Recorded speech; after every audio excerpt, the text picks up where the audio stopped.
queria dividir algo que Deus colocou no meu coração. Irmãos, eu vou falar. Minha esposa trabalhou hoje, eu acordei cedo. Quando ela saiu, eu comecei a chorar em casa sozinho. Porque eu fui moído por essa palavra. Deus bateu tão forte em mim com ela. E se eu fosse para dar um tema a ela, eu dava que é uma vida sem reservas. O que é viver uma vida sem reservas para Deus? Irmãos, e o princípio básico de uma relação com Deus é dependência. É depender. É viver uma vida de dependência. Abra comigo Gálatas, no capítulo 2, no versículo 20.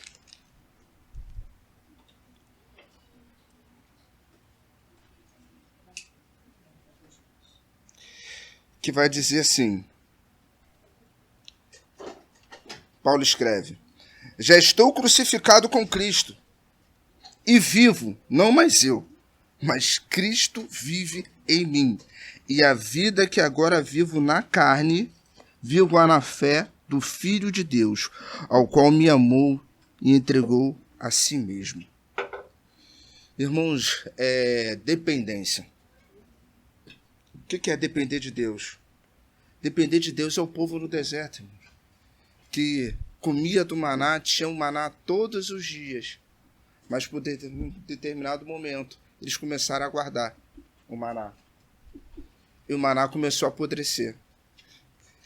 E o que Deus estava mostrando para o povo? Se você está guardando hoje, é porque você não tem perspectiva e não confia em mim no que eu vou te dar amanhã. Se você está esperando hoje, olhando para amanhã, sabendo o que eu estou te dando agora, você está achando que a porção de hoje não vai ser o suficiente para amanhã. Mas o amanhã ele não quer saber, ele quer que você viva o hoje. E o que ele te deu em mãos hoje? O que você tem feito, o que ele te deu em mãos hoje? Se abrirmos lá em Mateus, no capítulo 6, no versículo 25, o Sermão do Monte ele vem dissertando diversos pormenores. Mas o mais profundo no versículo 25 vai dizer: por isso vos digo, não andeis ansiosos ou cuidadosos quanto à vossa vida, pelo que haveis de comer, pelo que haveis de beber, nem tão quanto o vosso corpo, pelo que haveis de vestir. Não é a vida mais que o mantimento e o corpo mais que a vestimenta. Olhai para as aves do céu, que não semeiam, nem cegam, nem ajuntam no celeiro, e o vosso Pai Celestial as alimenta. Não tendes vós muito mais valor que elas? E qual de vós poderá, com todo o seu cuidado, acrescentar um côvado, ou acrescentar 1 centímetro à sua estatura? O quanto o vestiário, porque andais solícito, porque a vez de vestir? Olhai para os lírios do campo, como eles crescem, não trabalham nem finham. E vos digo que nem mesmo Salomão, com toda a sua sabedoria e glória, se vestiu como qualquer um deles. Porque andais ansiosos. O Senhor falou a palavra, uma das palavras-chave, ansiedade. Irmãos, e quando a gente vai olhar a palavra ansiedade, que é um dos males desse tempo, dessa nossa geração, ansiedade é você querer olhar para o futuro com a perspectiva de hoje, com o seu hoje. Se eu for olhar para o futuro do que Deus me mostrou para essa igreja, o que a gente, na nossa realidade de hoje, irmãos, é loucura. O que Deus me mostrou é extraordinário. Se você quiser olhar para o que Deus te prometeu, que você vai ser, que você é, que Ele te chamou para ser, com a perspectiva de que hoje você vai estar ansioso, você vai desistir, a ansiedade vai te tomar de tal maneira que você talvez perca o rumo daquilo que foi. Se você não olhar para o hoje e começar a fazer hoje aquilo que você necessita para alcançar o que você vai ser amanhã em Deus. Uma das definições de ansiedade, a medicina vai dizer que é uma preocupação intensa, excessiva, persistente e um medo de situações do cotidiano. Podem ocorrer frequências cardíacas elevadas, a respiração rápida, sudorese, dores constantes e sensações de cansaço. E de acordo com o dicionário Aurélio, que é ligado à psicologia, umas definições da psicologia vai dizer que a condição emocional, sofrimento, definida por expectativa de algo inesperado e perigoso aconteça, diante do qual o indivíduo se acha indefeso. A pergunta, você está confiando em quem? Para a ansiedade tomar o teu coração. Porque aqui é bem claro que se você se acha indefeso a certas situações, é porque você não está confiando. A ansiedade ela vai começar a te tomar, ela vai começar a fazer. Deus me trouxe uma visão hoje, irmãos, que eu comecei a conversar com Deus com a perspectiva do céu, daquilo que eu tenho que ser, daquilo que Deus tem a fazer na minha vida. E uma das coisas que Deus revelou para mim nessa manhã, que mexeu comigo, foi a perspectiva de eu chegar no céu, irmãos. E o anjo abriu uma porta, e nessa porta eu vi milagre, eu vi cura, eu vi transformação. E o anjo fala, isso aqui era tudo que você tinha para acessar e você não acessou. Isso aqui era tudo que ele tinha reservado para você e você não acessou. Porque a ansiedade foi o teu norte. Porque você perdeu a visão, se sentiu inseguro daquele que te prometeu, daquele que firmou uma promessa diante dos seus olhos. E talvez você fica o tempo todo caudicando na dúvida de se é ou não é, esquece o que você tem feito hoje. Qual a porção de hoje, o maná que Deus te deu hoje, o que você tem feito com ele? E talvez com medo, com receio, você pensa no amanhã. Esqueça de escrever a sua história hoje. A nossa vida, irmãos, é como um livro em branco que Deus nos entregou com livre-arbítrio. Mas ele é um gentleman, ele pergunta, eu posso escrever a página da tua vida? Em momento algum, ele toma de assalto. Ele pergunta para você, será que eu posso escrever? Você me permite escrever nas páginas em branco da sua vida? O Zac é uma página em branco, em que está sendo escrita, moldada pelos pais. Mas vai chegar um momento que Deus vai chegar no ouvido dele e vai soprar. Deixa eu escrever. Começar a escrever a história da sua vida. E em nome de Jesus, ele vai dar o livro da vida dele na mão de Deus e fala, Senhor, escreve. Faça o teu querer. Que seja feito a sua vontade. Irmãos, deixa eu te falar uma coisa. Jesus vai voltar. Eu creio. Mas ele não vai voltar para ser crucificado de novo. Não. Ele já foi crucificado. E se você não usufruir do sacrifício que ele fez por nós, qual o sentido da tua vida? Qual o sentido de entrar e sair aqui todos os domingos, todas as quintas-feiras? Ele fez um sacrifício, irmãos, por nós. E tem muita gente que está anos sentado no banco de igreja e não tem usufruído da maravilha e do poder de Deus, do sobrenatural de Deus. Não tem acessado, porque não se permite. Não se permite.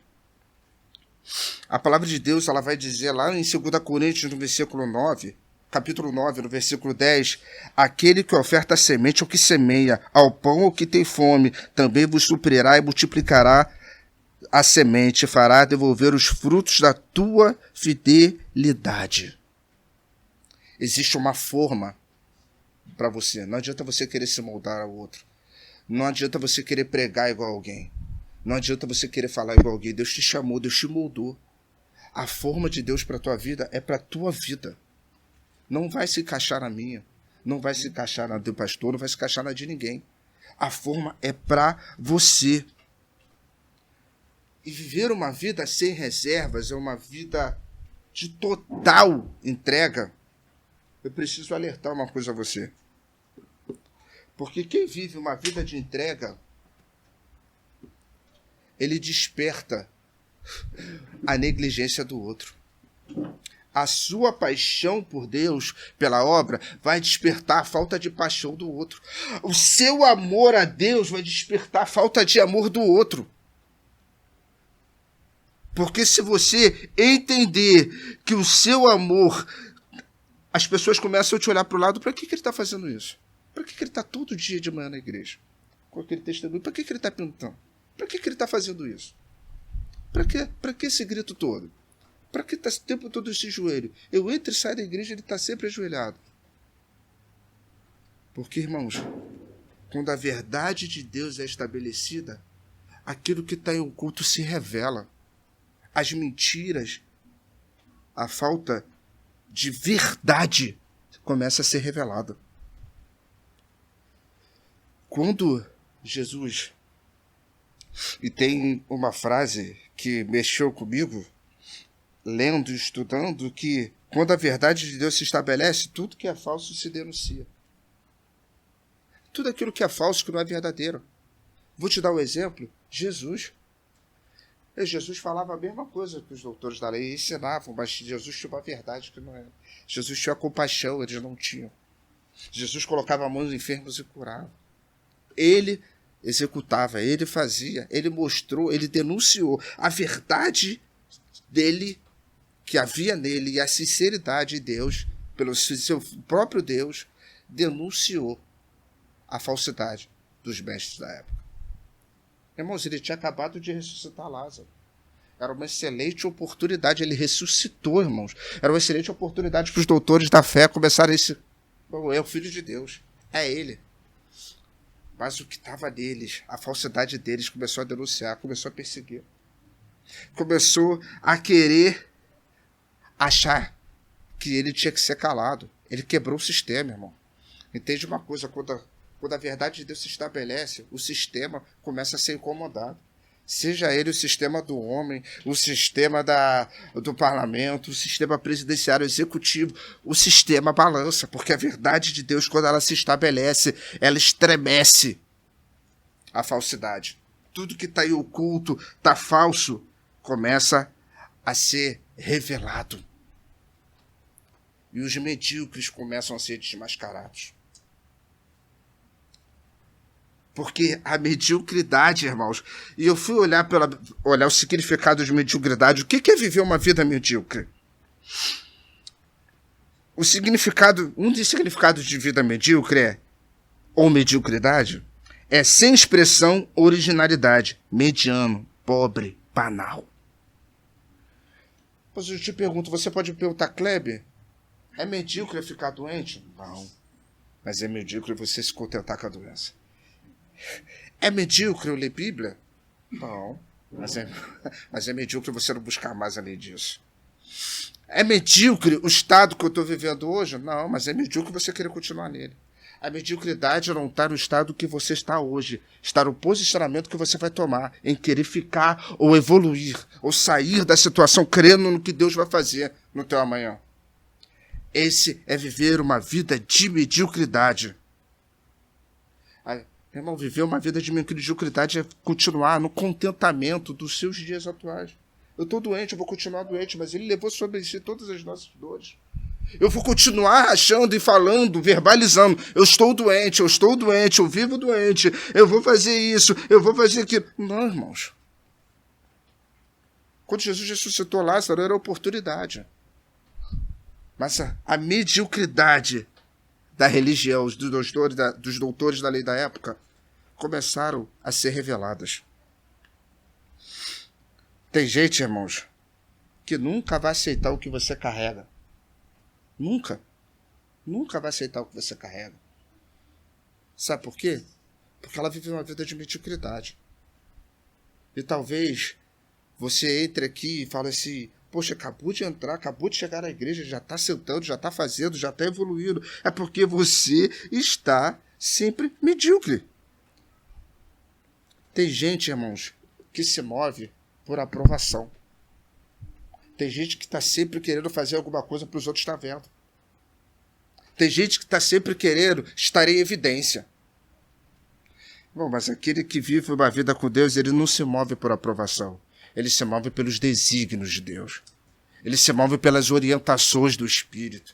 Ele se move pelas verdades descobertas e descortinadas da palavra de Deus na vida dele. Isso é uma verdade que ele precisa entender, ou que nós precisamos entender. É que quando a gente vive uma vida de verdade, ouvindo os desígnios de Deus, não se importando do que o mundo quer apresentar para nós e dizer, não, isso é nada a ver. Isso não tem nada a ver. Pra que isso? Ah, não tem nada a ver, cara. Poxa, não tem nada a ver, pô. Pô, tu bebeu uma paradinha assim, pô, não tem nada a ver, cara. Pô, isso é besteira. Pô, fazer aquela... Não tem nada a ver. Irmãos, tem um provérbio chinês que eu até cheguei a dividir um tempo atrás, e eu fui pesquisar, e é muito forte o que esse provérbio fala, que homens fortes criam tempos fáceis. E tempos fáceis geram homens fracos. Mas homens fracos criam tempos difíceis. E tempos difíceis geram homens fortes. O que você tem vivido no seu tempo que talvez você não esteja tomando as posições corretas? Homens fortes geram tempos fáceis, irmãos. Hoje, tem muito jovem que é mediano na fé. Tem muito jovem que não viu paralítico se levantar como eu tive oportunidade. Tem muitos jovens que nunca viu gente flutuar como eu tive oportunidade. Porque se acostumou com a mediocridade. A nossa geração, ela gera jovens, ou tem gerado jovens fracos, que só vivem em tempos difíceis. Haja visto suicídio, ansiedade, doenças psicossomáticas que vão cada vez mais assolando essa juventude de hoje. Por quê, irmãos? Uma frase que eu ouvi da minha avó. E, paz, eu lembrei dessa frase. Eu tinha 9 anos de idade. A minha avó virou e eu falei assim, o senhor está me fazendo lembrar disso. Eu tinha 9 anos de idade quando a minha irmã nasceu.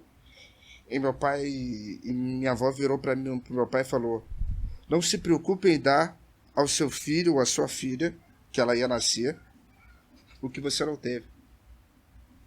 Mas se preocupe em dar os princípios que você não viveu na idade deles.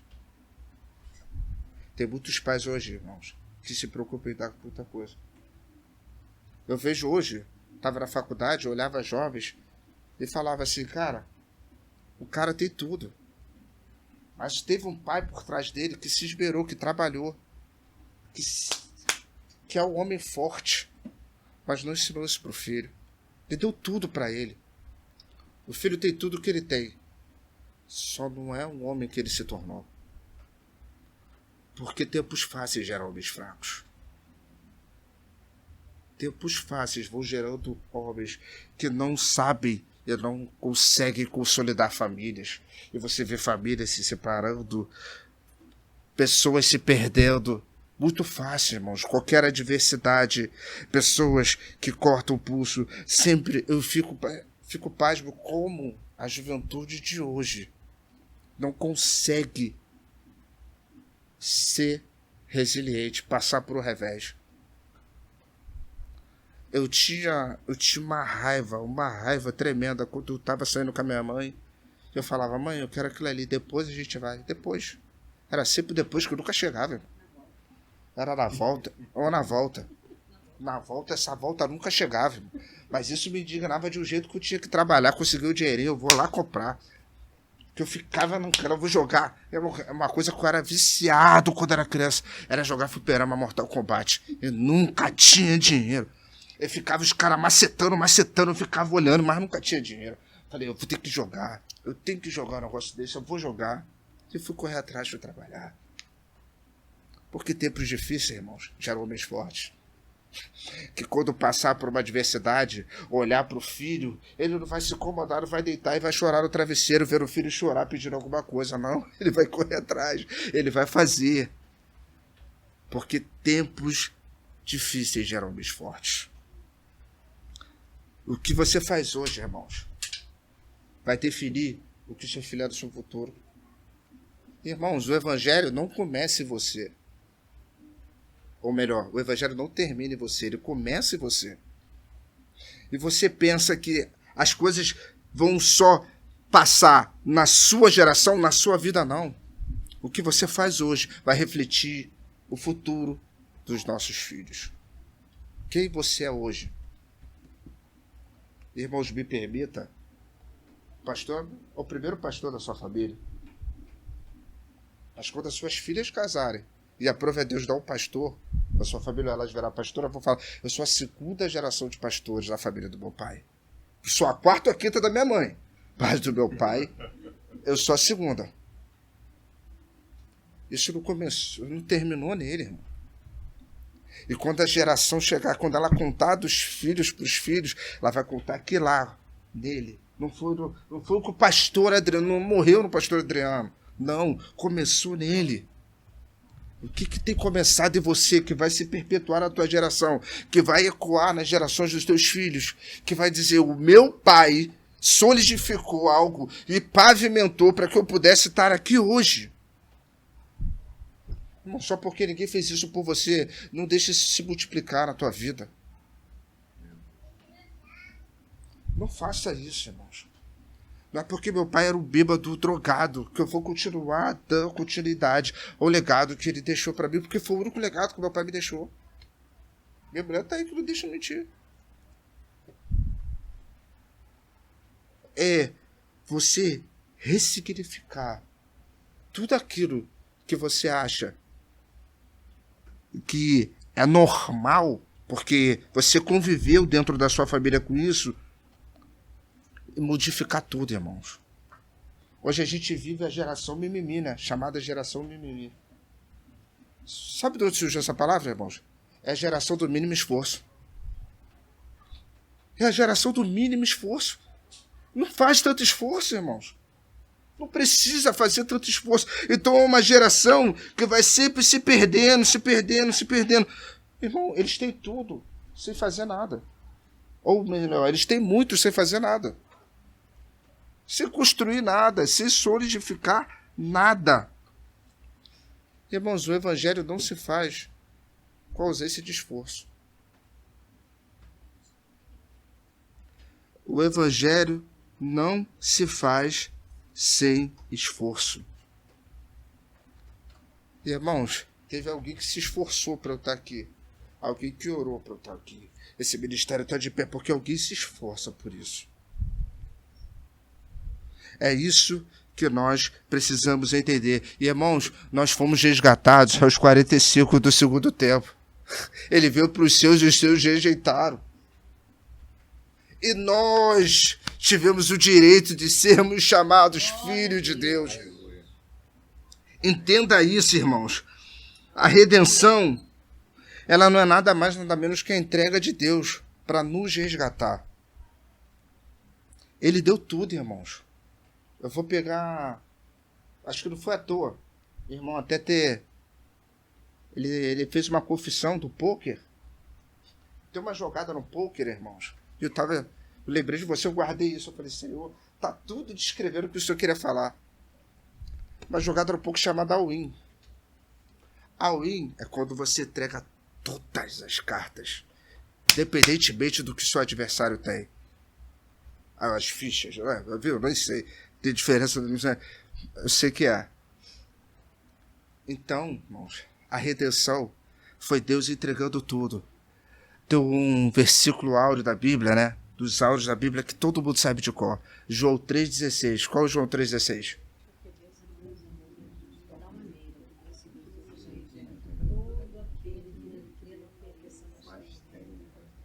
Você me permite, como bom carioca, decifrar esse versículo para você? Deus abriu mão por um tempo do seu único filho para ter você por toda a eternidade. Deus não imaginava, irmãos, te perder para a vida toda, pela eternidade. Então ele tinha o único, ele não tinha nada aí, não tinha plano B. Ele não tinha plano B. Se desse errado, deu errado. Ele deu tudo, ele jogou as fichas na mesa e falou assim, Satanás, você pegou a criação, você lá no Éden conseguiu, mas eu vou te apostar todas as minhas fichas. Não tinha plano B. Não tinha plano B, você não é fruto de um plano B, somos frutos de um plano A. Ele entregou tudo, irmãos. Ele depositou tudo. Porque Deus, ele olhou para a criação e falou assim, eu não posso abrir mão dela. Eu vou abrir mão do meu único filho durante um tempo. Eu vou entregá-lo para que eu possa ter por toda a eternidade. Para que ele possa te ter por toda a eternidade. É isso que você precisa entender. E a redenção ela se tipifica lá em Isaías, no capítulo 9, versículo 6, porque um menino nos nasceu, um filho nos foi dado, e o governo está sobre os seus ombros, e ele será chamado maravilhoso, conselheiro, Deus forte, Pai eterno e príncipe da paz. E, irmãos, ele era o único. Ele era o único, ele era o verbo. Mas ele preferiu, irmão, abrir mão de ser o único para ser o primogênito. O mais lindo que de único ele virou primogênito. E nos deu o direito de sermos chamados filhos como ele. Ele se deu por nós, irmãos. Eu tive a oportunidade de conhecer um amigo que ele foi em Vegas. E ele falou que é uma coisa linda, situosa. E quando ele chegou lá, irmãos, o que ele mais ficou perplexo é que todo mundo apostava as fichas na mesa com uma certeza, com uma convicção. E ele falou para mim, cara, eu vi a gente entregando o sustento da família, entregando a faculdade dos filhos, entregando o futuro dele, de todas as suas finanças, apostando tudo, só por causa de uma palavra, irmãos, expectativa. Irmão, ninguém aposta nada naquilo que não tem expectativa. Você não aposta nada, como um bom empresário que o pastor falou, você não aposta nada se você não tiver expectativa. Ninguém vai apostar principalmente tudo naquilo no qual não tem expectativa. Não é isso. Não existe, irmãos. Se não existir intensidade no teu chamado, se você não entregar de corpo e alma, como é ditado, para o teu chamado, e houver a intensidade, é porque você não tem expectativas naquilo ao qual Deus te chamou. Isso doeu em mim. Porque o problema da nossa geração hoje não é a intensidade. Porque intensidade eles têm. Eles só não têm um problema, constância. Isso mexeu comigo. Porque intensidade não falta. É gente que se conhece hoje, casa amanhã. É gente que se conhece, batendo um papo, nunca se olhou no olhar, se apaixona. Intensidade não falta, irmãos. Todo mundo é intenso, o coração latejando. Mas cadê a constância? Não tem constância. Não é perseverante. Se o teu chamado não tem intensidade, é porque suas expectativas não estão alinhadas às expectativas de Deus. Quais são as expectativas de Deus para a tua vida? O que Deus te chamou? E você pode perguntar, o que gera em mim expectativa? Eu te falo, o que gera em você expectativa é a fé. Meu irmão, a fé ela é tão grande, ela gera uma expectativa tão grande, tão sobrenatural de Deus, que a gente se esvazia de qualquer espaço para dúvida, para deixar a fé entrar. E talvez o nego fale assim, cara, eu vou entrar naquilo que Deus me mostrou. Cara, eu vi a Júlia casada, sentada. Eu vi uma igreja lotada. Eu vi um telão Mega Power de 100 e poucas polegadas. Eu tava lá. Mas nego é maluco. Sabe por quê? Quando as suas expectativas se alinham com Deus, todo o teu futuro, irmãos, se baseando na realidade de hoje, é loucura. Deus me chamou para ter um casarão, irmão. Deus me chamou para ter um carro do ano. Eu vou falar, mas a tua realidade hoje não tem nada a ver. Pare de loucura, cara. Pô, Deus me mostrou o Goel em tudo quanto é canto. Deus me mostrou um centro universitário dessa igreja. Aí você vai falar, pô, tu tá de loucura. Tá fumando alguma coisa? Mas eu nunca usei isso. Vai falar, tá usando alguma coisa? Esse menino tá usando alguma coisa. É porque você tá olhando pra realidade de hoje. É sentado dentro de uma garagem e você talvez fale pra mim que eu tô maluco. Porque as suas expectativas não estão alinhadas às expectativas de Deus. E quando você enche, deixa a dúvida, irmãos. A fé, ela vai dizer lá em Hebreus 11, no versículo 1, ora, a fé é a certeza daquilo que esperamos e a prova das coisas que não vemos. Pela fé, Abel ofereceu a Deus um sacrifício superior a Caim, e pela fé ele foi reconhecido como justo de Deus. E aprovou as suas ofertas, embora esteja morto. Foi por meio da fé, ela ainda fala.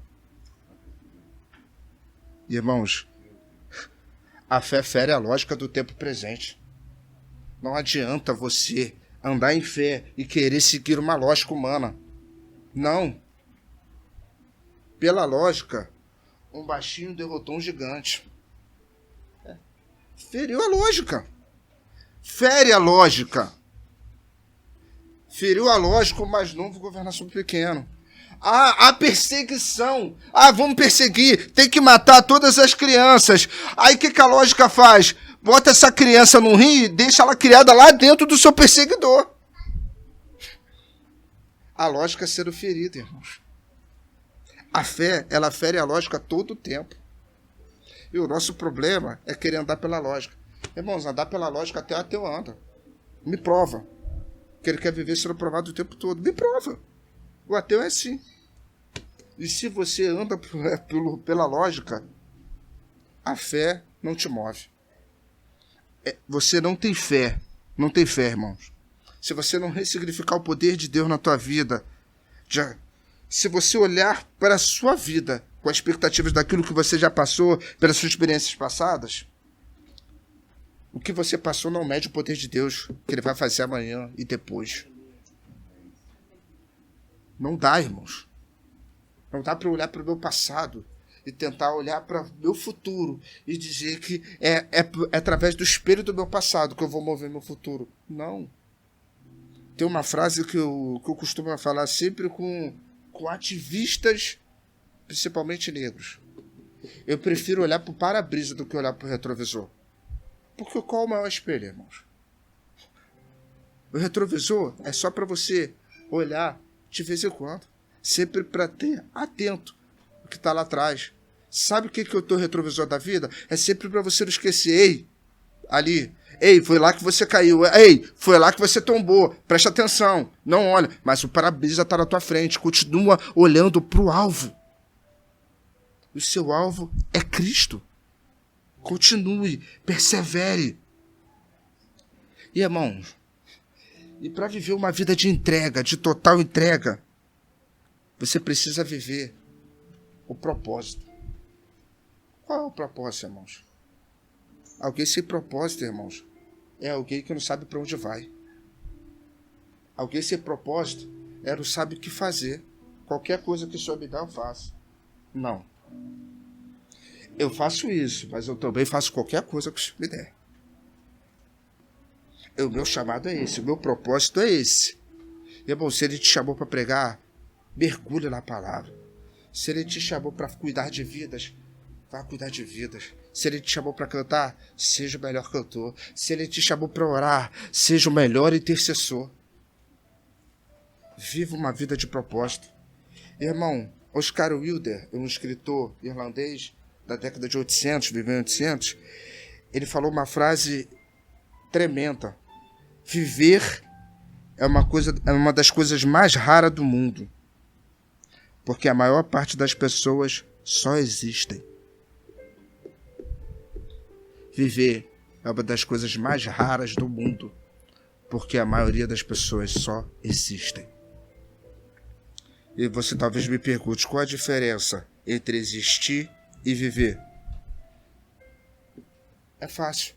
O que move seus dias? Quando você acorda, o que te move? Você é movido pelo quê? Em construir a sua própria história? Se o seu propósito é construir sua própria história, irmãos, me desculpe te falar, mas você só está existindo. Mas se você acorda todo dia de manhã e hoje é a oportunidade de escrever uma nova história em Deus. Hoje Deus está me oportunizando a escrever uma página diferente com Ele, na entrega, na busca, naquilo que Ele vai me dar, naquilo que Ele vai me revelar. Irmãos, isso é viver. Quando você Começa a construir. A gente vai bater a conversa que tivemos na oração de sexta-feira. Quando você está orando por vida, o Senhor está cuidando da tua casa. Quando você está orando por portas abertas na vida de alguém, Deus está cuidando da sua. Deus está fazendo, Deus está agindo, enquanto você está fazendo pelos outros. Porque você está construindo em Deus. Você está procurando construir sua história em Deus. Irmão, como bom historiador, eu gosto de frases de homens que passaram. Martin Luther King, ele fala uma frase para mim esplêndida. Se o homem não descobriu nada pelo que morreria, ele não está pronto para viver. Eu vou ler de novo, irmãos. Se o homem não descobriu nada pelo que morreria, ou pelo que morrer, não está pronto para viver. O que te move? O quê? Se a perseguição começar agora, entrar por essas portas e te perguntarem, tu é crente? Nega. E talvez você, Paulo, pode olhar para tua filha e falar assim, eu vou matar sua filha. Você olhar, sua mulher e sua filha. Nega. Você morre. O que você vai dizer? O que eu vou dizer se eu ver minha esposa e a Helena sendo com uma arma na cabeça ou com uma faca no peito e eu perguntar para mim, o que você faz? O que você faz? Será que você está pronto para isso? Talvez isso seja banal. Você está ouvindo isso hoje. Talvez você ache que não tem nada a ver. Isso não pode acontecer nos nossos tempos. Será? Eu estava ouvindo uma pregação para tentar melhorar meu inglês de um pastor da Califórnia. Me perdoe não ter o nome dele. Mas ele falou uma frase linda, irmãos. Tive que pedir ajuda aos universitários para ter a tradução plena. Mas ele falou uma frase que corrobora tudo aquilo que eu falei nessa noite. Eu acho que muitos de nós não estamos vivendo em um caminho, mas sim numa rotina que não tem fim. Nós confundimos conforto com paz, crença com fé, riqueza com bênção, existência com vida. Valorizamos aquilo que não importa e nos derramamos no prazer daquilo que é passageiro. Tem muita gente, irmãos. Eu vou ler de novo. Eu acho que muitos de nós estamos vivendo em um caminho. Não num caminho, quer dizer, não num caminho, numa rotina que não tem fim. Um ciclo vicioso. Que nos confundimos conforto com paz, crença com fé, riqueza com bênção e existência com vida. Se doando, se entregando, ou valorizando, ou se importando com aquilo que não tem prazer. A geração de hoje está vivendo assim, com prazeres momentâneos, com o seu dia a dia, vivendo aquilo que te traz prazer. O pecado, ele te traz prazer momentâneo, mas a glória de Deus, ela reflete todos os dias da tua vida. As suas experiências com Deus, elas vão te moldando cada dia. E viver uma vida sem reservas é ter entrega, irmãos. E o que é entrega? Eu vou te dar um exemplo de entrega, o jovem rico. Eu já ouvi muitos falarem dessa passagem que Deus tinha problema com a riqueza dele. Mentira, irmãos. Deus não tinha problema com a riqueza dele, não. O problema não era a riqueza, irmãos. Até porque Jesus tinha dinheiro. E Jesus tinha dinheiro, tá? Eu vou dizer, não, Jesus tinha dinheiro. Posso te provar como Jesus tinha dinheiro? Jesus tinha tanto dinheiro que ele precisava de um tesoureiro.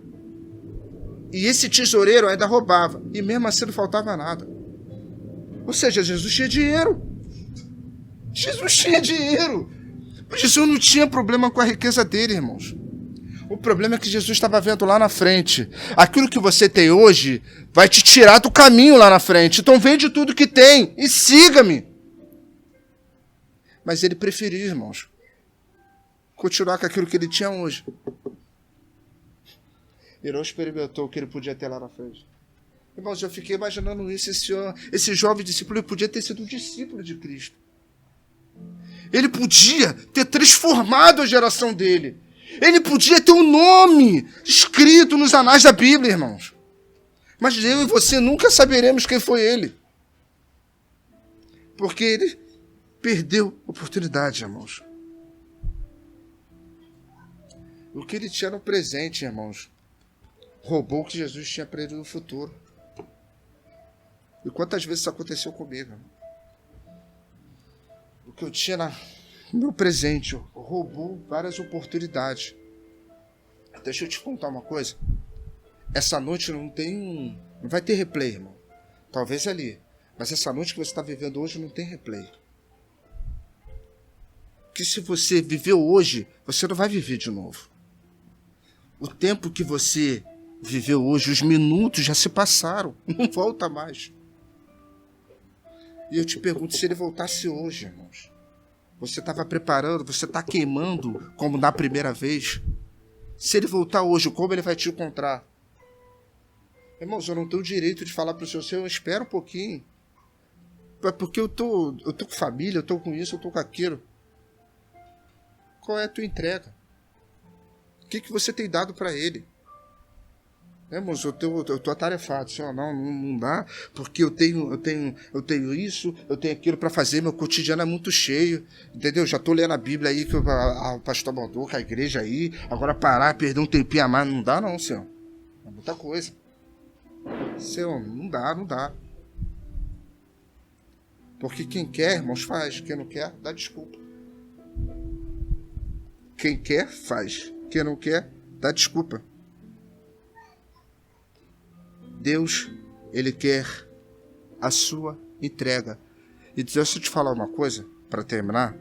Deus não pede nada de você, nenhuma entrega que Ele já não tenha entregue antes. Deus não pede nada daquilo que Ele já não fez por você antes. Talvez você fale assim, é demais, Ele está pedindo meu tempo, Ele está pedindo... Não, irmãos, Ele se entregou, Ele tinha tudo. Meus irmãos, Ele não tinha nada, Ele deu um único filho. Ele falou assim, não dá. O Senhor Jesus sabia, irmãos, o que iria passar. E era tão forte. E ele sabia, ele falava assim, Senhor, se for possível, passe de mim. Porque ele tinha a certeza do que iria passar. Você acha que ele ficou com medo da dor? Você acha que Jesus teve medo de sentir dor? De ir para a cruz em nosso lugar? Não, irmãos. Ele suou sangue, mas ele permaneceu, ele sabia, ele se fez pecado, irmão. E foi tão forte, foi tão intenso, que no momento da crucificação, ele já não chama nem Deus de Pai. Ele fala, Deus meu, por que me desamparaste? Porque ali, ele já não era mais o Filho de Deus, irmãos, ele era o pecado, se fazendo pecado por nós. Deus meu, por que me desamparaste? Ele entregou tudo, não tinha plano B. Ele se doou, se entregou por nós. E constantemente, irmão, ele tem feito maravilhas e maravilhas na nossa vida. Experimentando, irmãos, coisas maravilhosas. E que, se você não acessar, se você não se permitir acessar, você não vai ver. Ele falou, morte, quanto é? Você desviou da criação, você pode até ter tirado ela de mim, mas ela vai voltar. E com amor, irmãos, ele foi ao inferno, tomou a chave da morte.